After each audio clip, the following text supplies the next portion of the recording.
The gentleman from Idaho is recognized.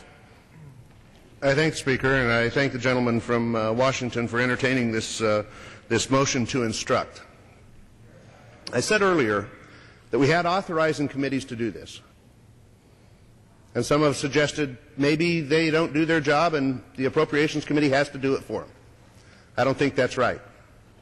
But I will tell you that in the only comprehensive climate change bill that's passed the House, the Waxman-Markey bill, it exempted all animal agricultural sources from greenhouse gas emissions reporting. So we have two bills now that have passed the House, and the House has stated they do not want to have to report animal emissions to the EPA. Waxman-Markey and the Interior Appropriations bill that passed. Now remember, this legislation or this amendment by Mr. Latham was not in the original Interior bill as it came before the Appropriations Committee. It was added as an amendment. We affirmatively said we do not want the EPA to implement this rule on greenhouse gas emissions from animals. We affirmatively said it. It was not an oversight. That's what the committee said. When it came to the full House, no one offered an amendment to remove that language. I think that we ought to insist on the House language that is in this bill. Now, I'm puzzled a little bit when the chairman says, we'll do our best, and then stands up and defends the rule. What is our best? I don't know where we're headed with this. Now, let me tell you how this process works just a little bit. Pre-conferencing goes on between the House and the Senate, generally between the staffs. They talk with the members of Congress and so forth. But the pre-conferencing goes on. Apparently the Senate didn't like the Latham amendment, and we caved. And we said, no, we'll drop the Latham amendment. I think we need to insist on the Latham amendment. It's been the only expression by either body of the direction we ought to go, that we're opposed to this mandatory reporting by the EPA that's going to cost, as I think the gentleman from Iowa said, $115 million a year. Remember, we just gave the dairy industry $350 million because of the hardships they're currently suffering. And now we're going to impose this kind of cost on them. We need to go to conference, and when we say we're going to do the best we can, if, when we go to conference, if the pre-conference conference report does not have the Latham language in it, that means we can offer amendment to put it in the language, in the appropriation bill. But if the Senate doesn't have the votes to pass it there, then it's dropped and it's out. If it goes to conference with the language in, they have to get an amendment both past the House and the Senate to drop it. So it's to our advantage and to the will of this House that it have the language in the pre-conference report before we go to conference. And apparently we've dropped it. So when the chairman says we'll do the best we can, I don't know exactly what that means. I'd be happy to yield. It means we got 99.9% of Latham. That's pretty good. Now I'm really confused. I'm really puzzled. I don't understand what the gentleman's saying.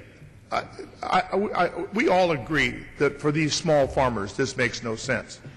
The only people that are going to be under this rule are the people who are emitting the equivalent of 58,000 barrels of oil in these emissions. These are the biggest farmers in the country. They can afford to do this. So this is a compromise. And so the spirit of Latham has been adopted, but we regulate the small number of people, 90, I think it's less than around 90, in the country who have these very large emissions. I think it makes sense. I think it's a decent compromise. Reclaiming my time, I would yield to the gentleman from Iowa. I thank the gentleman. I don't know how you can say you got 99% when the amendment is eliminated. The fact of the matter is that we're going to be spending millions of dollars, whether you're large producers or small producers, to figure out who qualifies under this. That's one of the major problems here, is that nobody knows for sure who it is and who it isn't. You're going to have to spend, as a small producer, large producer, whatever, a whole bunch of money to figure out whether or not you actually qualify. And the fact of the matter is, any of these costs are going to be passed down to the consumers. Now, I know maybe another 30, 40 bucks a week out of a grocery bill isn't much for a lot of folks around here. But I tell you what, there's folks hurting at home that's a lot of money.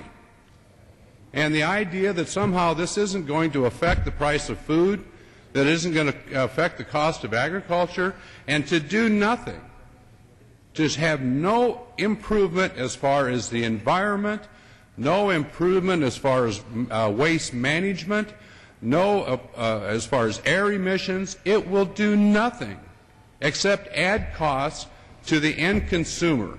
And I'm sorry, but my producers out there know what this is going to cost them, each and every one of them, because they're going to have to go through a whole process to figure out what they can do and cannot do. It's going to add cost, and we're going to end up with the families today paying the bill at the grocery store because of onerous regulations exactly like this. Reclaiming my time, and I will point out once again, this is the Appropriations Committee. The authorizing committee specifically exempts all animal agricultural source from greenhouse gas emission reporting. And yet, we're going to report, or we got 100% of the legislation and the requirement that the EPA can't oversee the emissions from the ships on the Great Lakes. We need to stand up strong, and we need to stand up for what the House voted for. Not once, but twice. What the committee voted for. And we need to stand up in the conference committee with the Senate. And I encourage the chairman to do just that, and I encourage my colleagues to vote for this motion to instruct. And I yield back the balance of my time.